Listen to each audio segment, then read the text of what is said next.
why are in the parents' head it's all female and all dad is all boys? Riley's is mixed. I have no idea. I thought that was interesting because I didn't know if the writers were doing that because she's going through this adolescent life and boys are starting to come and play, you know what I mean? So I didn't know if that was them trying to give her like a sense of how boys think and how girls think type of deal. Because when you're grown, your brain is already, excuse me, developed. The parents have all female and all male because that's how they think. Whereas she's still young, she's kind of mixed in between. We can delete it. I see what you're saying. I think it's an interesting topic. I hear what you're saying, and that the way you describe it makes sense. I didn't want to go like the transgender out of like, oh, That's she might. what my thought. I was like, maybe she's transgender. Yeah, well, I'm going to tell the truth on all this. So these are my kids' questions. Mm-hmm. Because I was like, I need questions from you because you have a different perspective than adults. Mm-hmm. And she knows this movie inside and out. Haha, get it? So I had her ask me these questions to see if they are even, and those were her questions. Mm-hmm. So the boy girl thing, I didn't even pick up on. She picked up on that.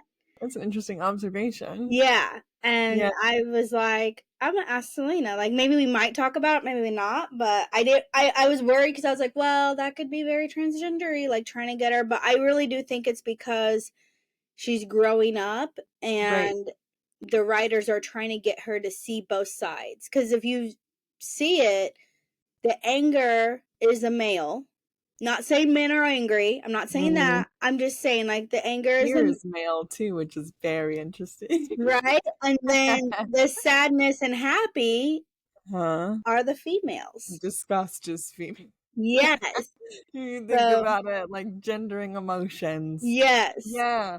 But I see what you're saying because like men are socialized to be angry and women are happy and sad. And, yeah. Like, so fear is very interesting though. But I see what you're saying. But for the topic of like relationships, I don't think it's applicable. Okay. Good discussion question. Welcome to Reality Check, where we use what we see on the TV screen to start conversations about mental health and relationships. Hey, my name is Selena, and I'm a mental health therapist. Hi, my name is Jacqueline, and I am the producer and co-host. Any news or updates for the podcast? Yes, I just did a starting to get the videos out from the Gilmore Girls. They are not in order like we discussed last time, so just bear with us. So I want everyone to know I am a stay-at-home mom, so the videos are not going to be even, also because Riverside is messing our tracks up. So with that being said, that is the new news and updates, but we will be discussing Inside Out, a Pixar movie, all about feelings, which some people are emotionally available for and some aren't. We don't know who's who. Which of us is emotionally available? What does that mean, Selena? Emotionally available and unemotionally available? Emotionally available. I would say someone who's not emotionally available has a hard time sitting with other people's emotions or their own emotions. We will see some examples of that. I think Joy is actually, in the beginning, she's emotionally unavailable and then becomes emotionally available.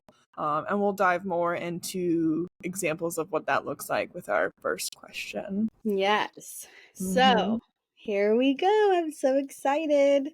Alrighty. Well, first off, what do you want to talk about? Do you have any new products that you dropped or any new classes? I have a Stress Less worksheet that is free that we will link in the description if you are interested. This worksheet helps you distinguish what you have control over in situations and what you don't have control over, with some like deep dive questions to get to know yourself and the situation better. So if you're interested in that, make sure that you click the link in the description. Yes. All right, let's dive into it. Okay, so Inside Out is about a little girl named Riley and her parents. They end up moving schools, and she has to leave her hockey team behind and join a new school, a new hockey team, and pretty much start over on a new life. I believe she's like, what is she, 5 or 6, maybe 7 or 8? in between all of that range. So it's really hard just being in that age group in general. But she has all these feelings, and we have joy, sadness, anger. What's the other one? Disgust, Disgust, fear. and fear. And they all take part in her head. And it's kind of cute the way they have it set up. It's like a soundboard. And they press all these little buttons. And whatever button gets pressed, then the camera pans to how she reacts to it and how she is. So, super cute movie. yes, it's very, very cute. And then as we dive in further, we find out that sadness really wants to take a hold on things and in the world today. You had to silence your phone, ma'am. I We're recording. I know I need that sign up. No cell phones during recording. Dude. Fuck my life. So yeah. So let's dive in. Let's dive in. Mm-hmm. So I did love this movie. I liked it. I enjoyed it. I watched it with my 9-year-old. And she, fun fact, came up with some of these questions because I felt like it'd be good to get a perspective from an actual kid that sees it differently than we do. Because we're looking for the underlying meanings of everything, whereas she's just watching it and she's like, what's this? What's that? Questions galore. So why won't Joy let Riley be sad for once? And same for sadness. Why can't sadness be happy? The reason why I say that is because sometimes in the show you'll see Joy gets anxious, like when things are falling, or she does kind of get sad when she had to leave Bong Bong behind. Bing bong. Is it ping pong? Bing bong. Oh, bing bong. Like ping pong, but with bees. Okay, bing bong. And then you can tell she also a little bit gets sad when sadness does take over, because she watches the memory and she's like, what's going on? Oh, no, no, no, no. And then she looks around, she's like, sit, and like chases her and kicks the ball out. So she does have moments of it, and she has moments of anger. So I guess my question is, why can joy be all these feelings and sadness can only be one? I think so. Two-part question. One, I think joy doesn't allow sadness to like have her moment. She's so fearful that sadness will happen, like that Riley will be sad. Like that's such a bad thing. It's like in the movie, Joy has labeled sadness as bad, like a feeling that we don't want to feel and that's not okay. And so she like silver lines everything. She's like, it's gonna be okay. Think positively about it. Like think about it this way, or like think about it this way. And then sadness is like, no, it's actually really sad. There's such a part where they like are in long-term memory, and sadness is like, I can't go on, and joy is like, we have to, you're my map.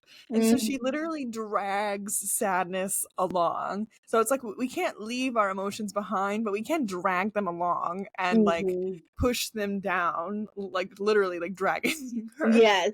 Pushing her along or dragging her along and like just like forcing her to come along for the ride, even though she doesn't want to like be happy. She wants to like take a moment to be sad.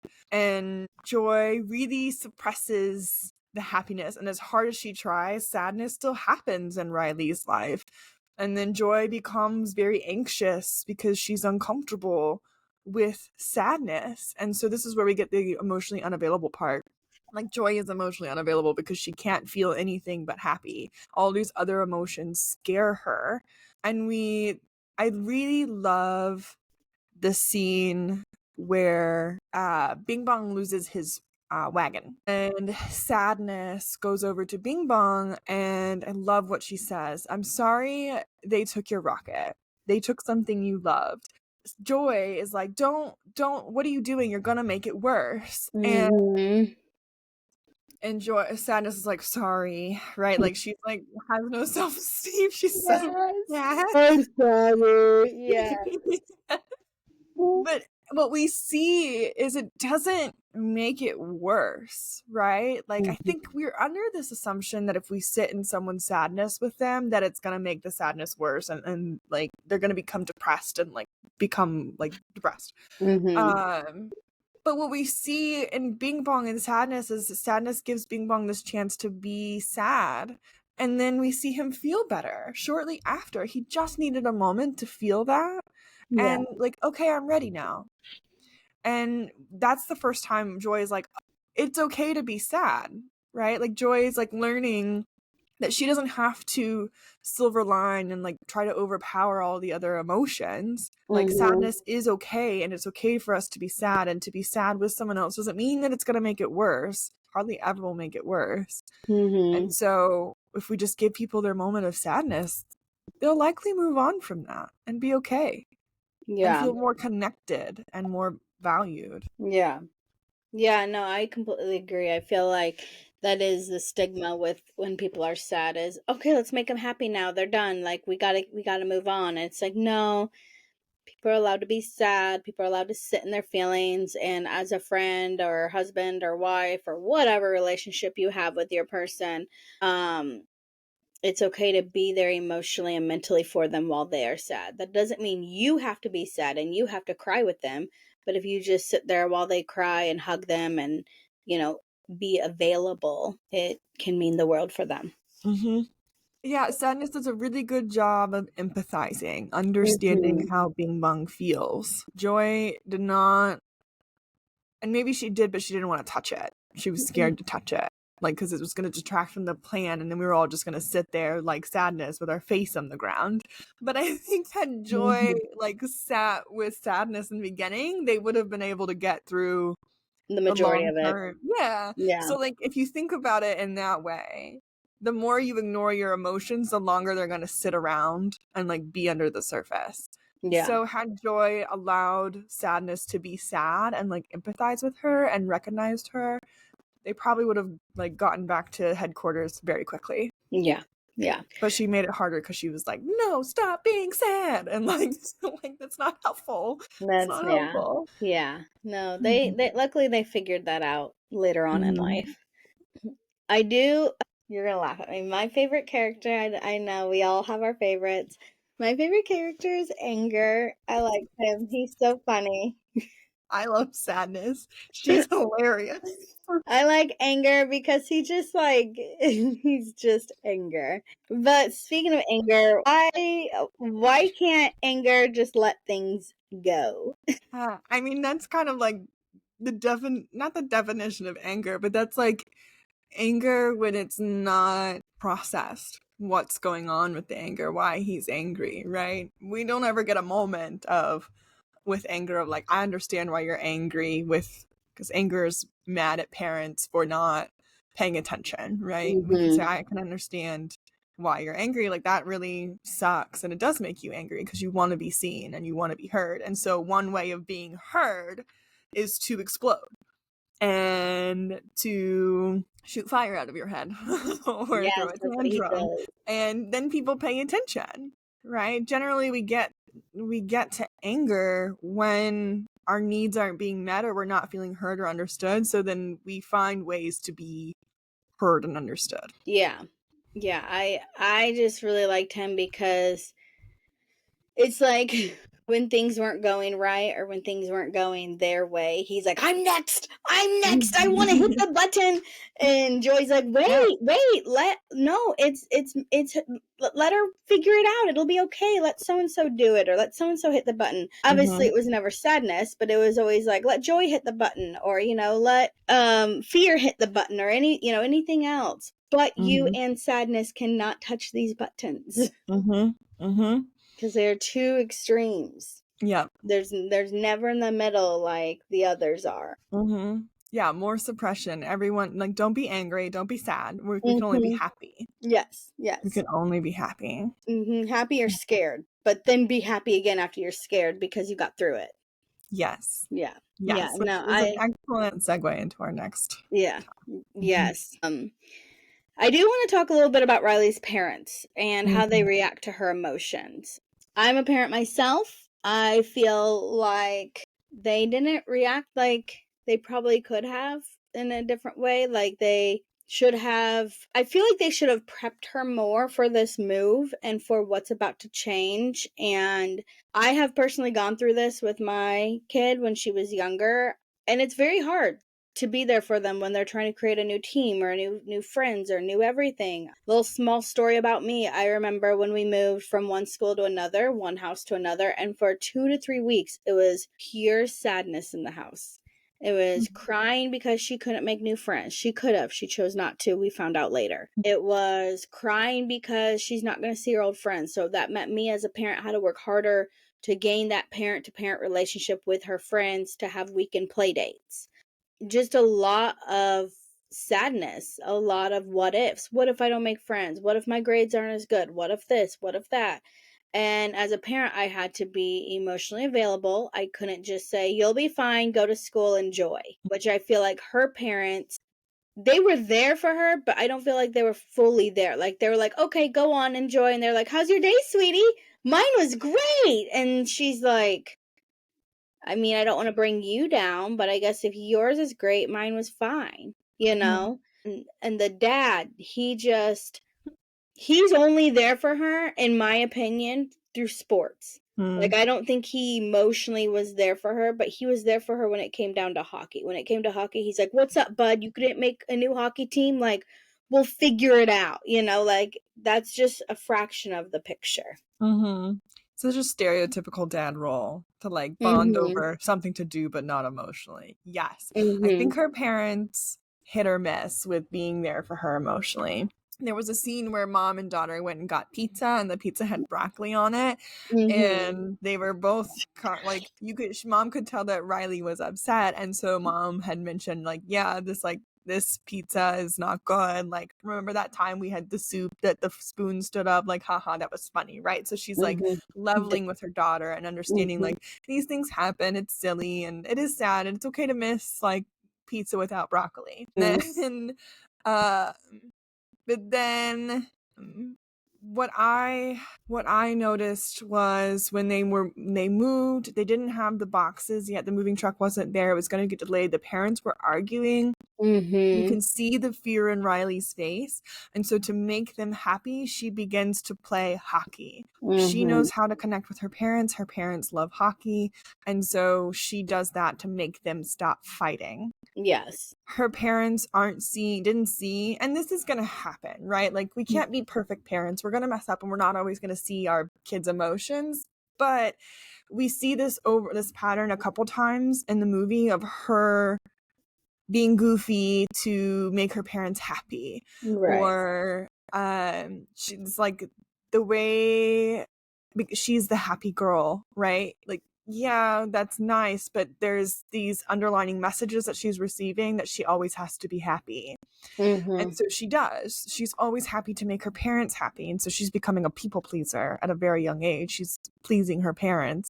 And then when she's angry, the scene at the dining room table where dad's like checked out, not paying attention at all, misses it, sees that his daughter has an attitude, and then meets him with anger. What he could have done instead was say, like, hang on, time out. Like, what's going on? Tell me what's happening. Like, what are you feeling right now? What are you thinking about? Right? Mom is digging and trying to get. She looks to dad. Dad's checked out, right? Dad's not like, he's not emotionally available. He is thinking about sports. Like, yes. And so, and then like dad doesn't pick up on mom's cue to like step in, and then dad steps in with anger, and then daughter Riley runs away and goes upstairs, and instead of making like, he tries to make a repair but doesn't address what's happening. He goes in and is like, ooh, let's be goofy, I'll be a monkey. But that's not helpful because it's not addressing the issue. He, in that moment, is doing what Joy does, is trying to like silver line it and trying to like suppress, like, forget that you're sad, let's be goofy. And then it doesn't work because he's not allowing space. He's not saying, hey, I'm probably guessing that this move is really hard for you, and I know that I've been really busy and unavailable, and I apologize for that. That's got to be really rough. Can you tell me about what that's like for you? That would have been so much different than, let's be goofy. Because we're just like sidestepping the problem here. Yeah, because no to sadness, right? Right. No sadness. No We're to not allowed to sadness. feel sad. Yeah. And then, hang on, I want to see what the last question is. Okay. When Riley finally, she runs away. Right? That's her big, it's like the big climax in the movie. She runs away. Yep. when she finally comes back, she said, like, I know you need me to be happy. I wanted to start crying, like, because that's not her job. She's a child. She doesn't need to be no one needs to be happy. You can be whatever emotions. Like, she's in that sentence, you need me to be happy. She's already a people pleaser. She needs to make sure if she's happy, that her parents will be happy. She's taking responsibility for her parents' emotions. Yeah. And that's not fair to her because she's a kid. She's like 9 years old or something like that.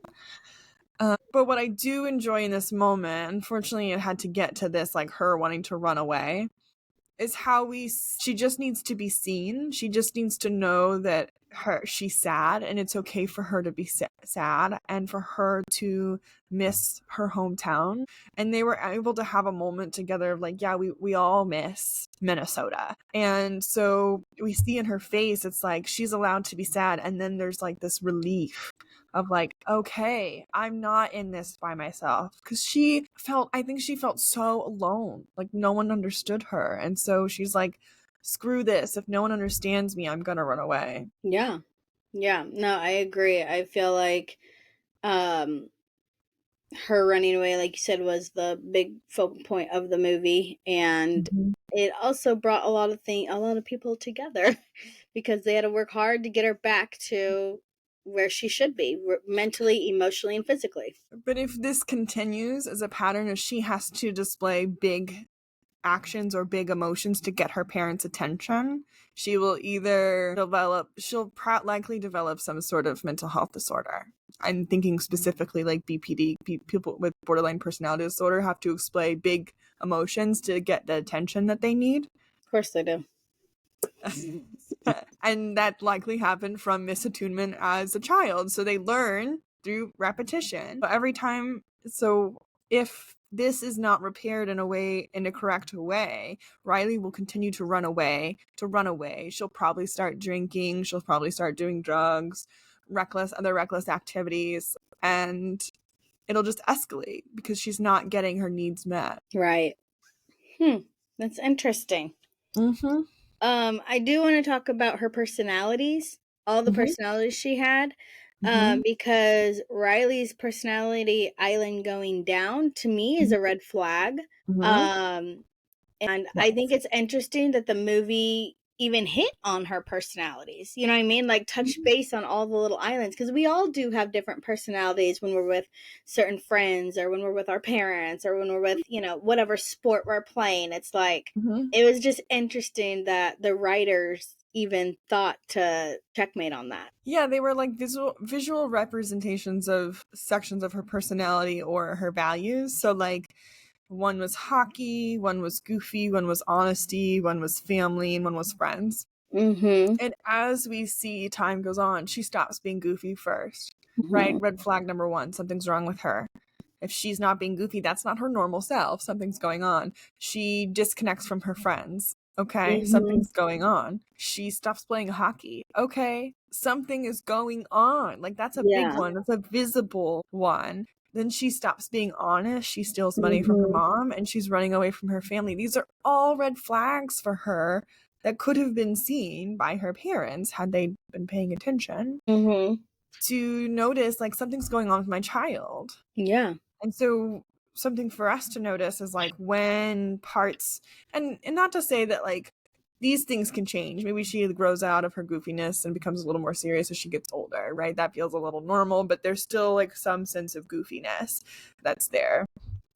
And maybe she stops playing hockey after high school, but she still watches it on TV or whatever, right? There's still these like pieces, but they shift and form in different ways, but they don't just like completely go away. If they completely go away, something is going on with that person, and you need to check in with them. Yeah, absolutely. Yeah. No, I just thought it was interesting that they touched base on it because it's so relatable. It's very much relatable. And they did a really good job with this movie.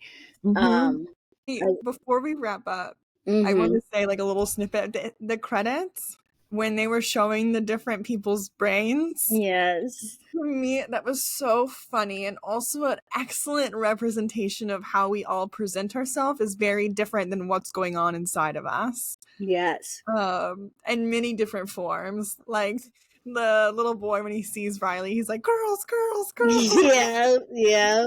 Stone face. And the teacher is like, God, I hate my life. Yeah. That poor teacher. Oh, I couldn't be teacher. No. Yeah. Well, yeah, no. I can't wait for number 2 to come out.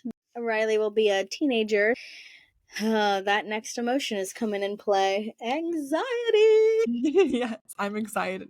I'm excited for Inside Out too. That'll be good. Yeah. Okay. So anyway, I hope you guys enjoyed what we talked about. If you have any questions or comments, please drop them in the comment box. Let us know who your favorite emotional character is. Emotional character is. I said mine. Mine was anger. Hers was sadness. I point because she's next to me in the screen. Hers is sadness. So yeah, let us know. Or even if it's not a feeling on there yet, you can still comment and say what your favorite feeling is. I think they covered them. I don't know if we have any more to cover. But yes. All right, let's wrap it up. All right. Just because I'm a therapist doesn't mean that I am your therapist. If something in here struck a chord with you, I highly recommend that you seek out therapy. Let us know if you have any questions in the comments. Be sure to give us a follow, and thank you for listening. This has been Reality Check.